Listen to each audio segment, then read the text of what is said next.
Welcome back, friends. It's time for another edition of If You Know, You Know. And joining me now is local attorney Lawrence Bart. Good to see you, my brother. Nice to see you, Malik. Always a pleasure. Always a pleasure to have you here as well. Look, we are in the French Quarter today because, listen, Halloween is upon us. It's on a Friday this year, and you love Halloween. I love Halloween, and really, the French Quarter is a great place to be for Halloween. But we have our own celebration. I have a big celebration in my office, and the whole staff leaves early to celebrate. I have lights strung in front of my house, Halloween lights.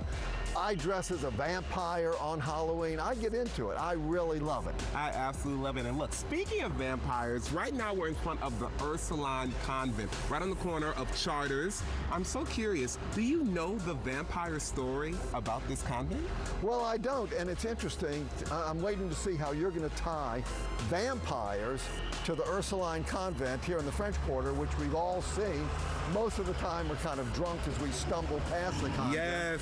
But I'm sure you're going to tie it together. I sure am. Listen, it's such an interesting story. Here is how vampires came to the Ursuline Convent.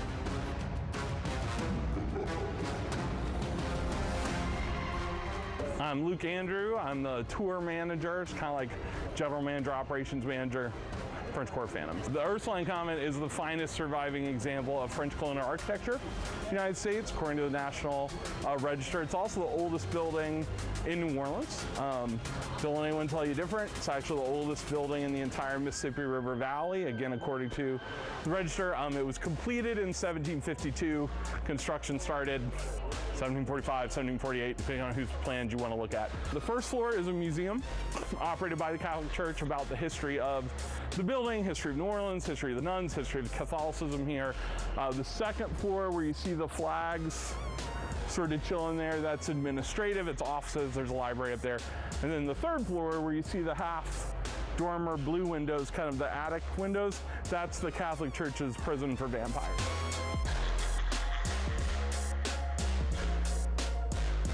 The Casket Girls, or in French, the Filles à la Cassette, as they're originally called, were women who came here from France in the 1700s, ostensibly to marry some of these landowners or the men already in New Orleans. So there's a history to this whole thing. This was a pretty common practice.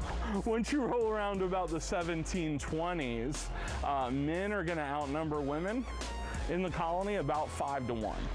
So this is not a great situation, right? The men are killing each other and frustrated, and the women are tired, right? So Bienville supposedly at this point writes a letter back to Paris saying, send me wives, because my men are jumping the walls and running off with indigenous women.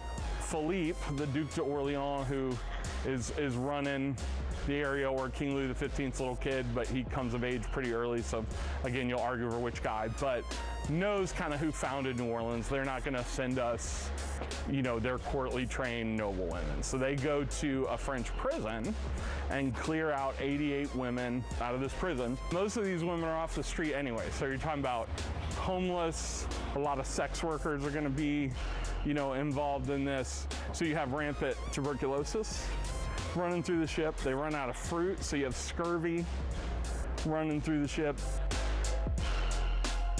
These girls show up at the port. These men are waiting for these beautiful, courtly trained women, and what do they see? They see 88 blood-covered, pale, emaciated, scurvy and tuberculosis make your gums pull up over your teeth, so your are showing, and they're each carrying along a 6-foot wooden trunk.